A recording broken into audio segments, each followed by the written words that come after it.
이번 시간에는 끝말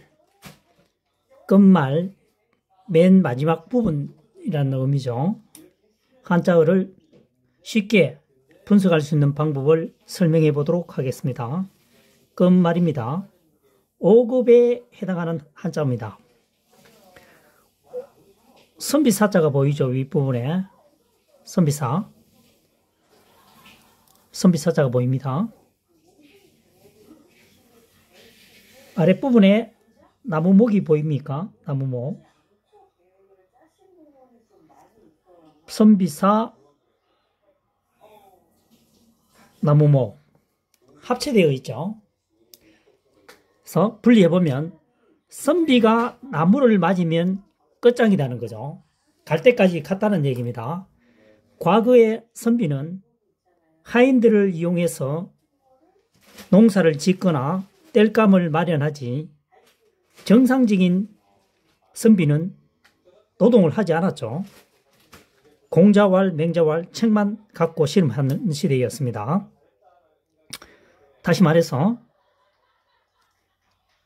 선비가 나무를 만지게 되면 그 집 가세는 끝이다. 끝말.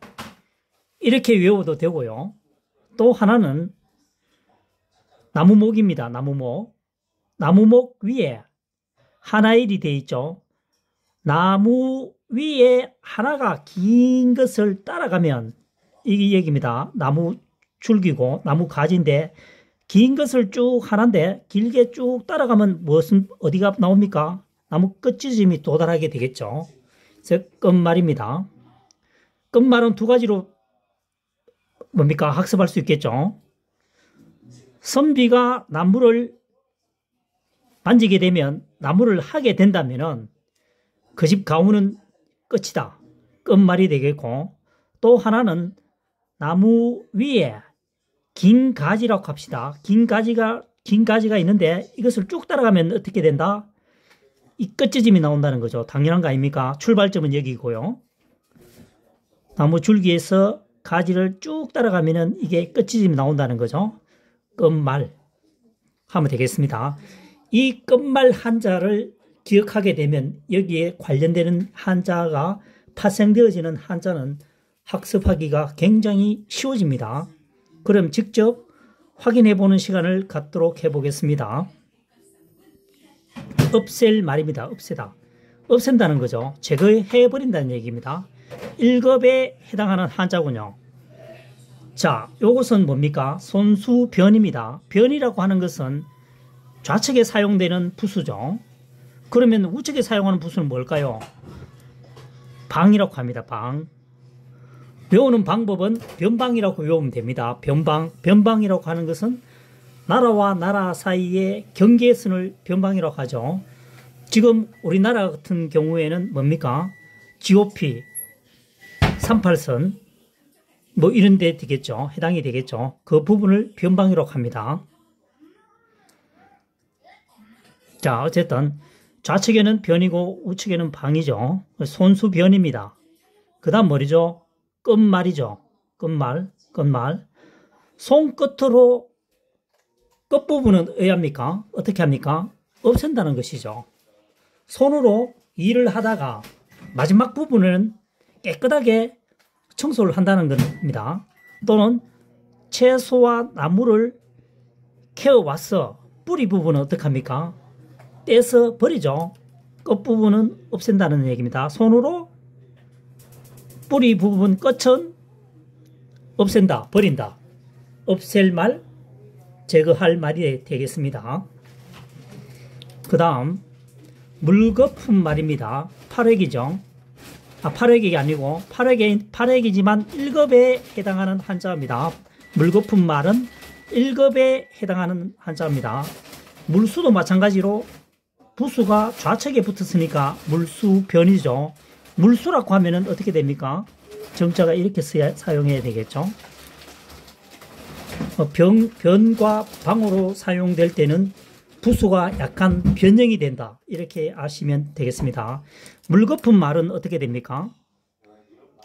이 동그라미 부분이 바다라고 가정했을 때 그러면 이쪽 반대편은 뭡니까? 육지겠죠. 육지와 바다가 맞닿는 부분에 밀물과 설물이 지나갈 때 보면은 어떻게 됩니까? 밀물이 탁 쳤다 설물이 나가면서 물거품이 발생하게 되죠. 물의 끝은 뭐죠? 물거품이 발생한다 해서 물거품 말이 되겠습니다. 1급에 해당하는 한자어입니다. 자, 그 다음 눈목자입니다. 눈목자. 이 한자어는 이 사람의 눈의 모습을 그린 건데 눈이 이렇게 생겼죠. 요 눈 뭡니까? 눈알 가로된 부분을 세로로 세우면 이렇게 되죠. 그러면 파자 분석에 의해서 한번 이 글자를 설명해 보도록 하겠습니다. 덮을멱입니다. 덮을멱이죠. 덮을멱. 안쪽에 뭐가 있습니까? 석삼이 있습니다. 석삼. 1, 2, 3 할 때 숫자가 3이죠. 우리가 삼삼하다라고 할 때는 불명확할 때, 아리송한 경우에 뭡니까? 삼삼하다라고 합니다. 자, 삼삼하게 덮여 있습니다. 확실하지 않다는 얘기죠. 그랬을 경우에 우리는 어떻게 합니까?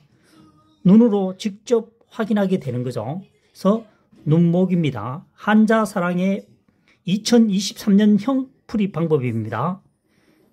다시 한번 더 설명해 보겠습니다. 덮여 있는 물체, 뭔지는 모르겠지만 삼삼하다. 알 것 같기도 하고 아닌 것 같기도 하다. 다시 말해서 불명확하다는 거죠. 불명확할 경우에는 우리가 직접 눈으로 확인하겠죠. 그래서 눈목이 되겠습니다. 그 다음 또 차자입니다. 또 차자. 자, 어떻게 되어 있느냐 하면은 이 눈목자죠. 눈목자입니다. 눈목자 부분인데 한일이 어떻게 되어 있습니까? 좌우로 벗어나가 있죠. 눈목인데 눈목이잖아요. 또 차자는 좌편에도 튀어나왔고 우측에도 튀어나왔습니다. 하나일이죠. 그러면 하나일은 뭡니까? 하나로 되어 있다. 그래서 한 곳에 모았다는 얘기입니다. 뭘 모았습니까? 눈을 한 곳에 모았군요. 그러니까 뭡니까? 또 하나의 눈을 모은 거죠. 해서 이 글자는 또 차자가 됩니다. 이 글자도 마찬가지로, 이 한자어도 마찬가지로 2023년형 풀이법입니다. 2023년 한자사랑의 파자 분석법입니다. 아마 시중에는 이렇게 풀이하는 방법이 없겠죠. 없을 확률이 거의 99.9%입니다. 자, 그 다음 조개패자에 대해서 설명해 보도록 하겠습니다. 조개패자는 어떻게 되어 있습니까? 눈목이죠. 그 다음 8팔입니다. 8팔. 8팔인데 이것이 나누다라는 뜻을 갖고 있습니다. 하나를 가지고 쪼개어 나누면 어떻게 됩니까? 이렇게 되겠죠. 그래서 숫자 8팔도 되지만 이렇게 나누다라는 뜻도 갖고 있습니다. 분리하다. 분리되어 있잖아요. 그죠? 하나를 쪼개어서 분리시켰다, 나누었다. 나눌 팔도 됩니다. 여기서는 숫자 8개보다는 나누다라고 풀이하면 이 글자는 쉽게 해결할 수가 있습니다. 자, 보겠습니다. 눈목입니다. 눈으로 나누었다는 얘기죠. 무슨 얘기냐면은 눈으로 우리가 직접 보고 세밀하게 분석해서 보면은 뭡니까? 돈이 보인다는 거죠.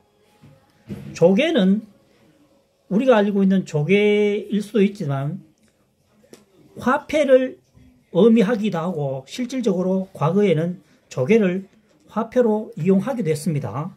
여기서는 화폐가 돈을 의미하죠.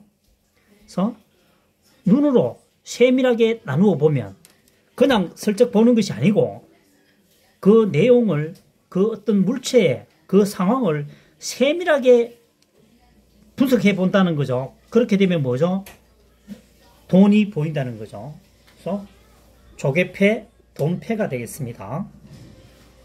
그 다음 가출 구자입니다.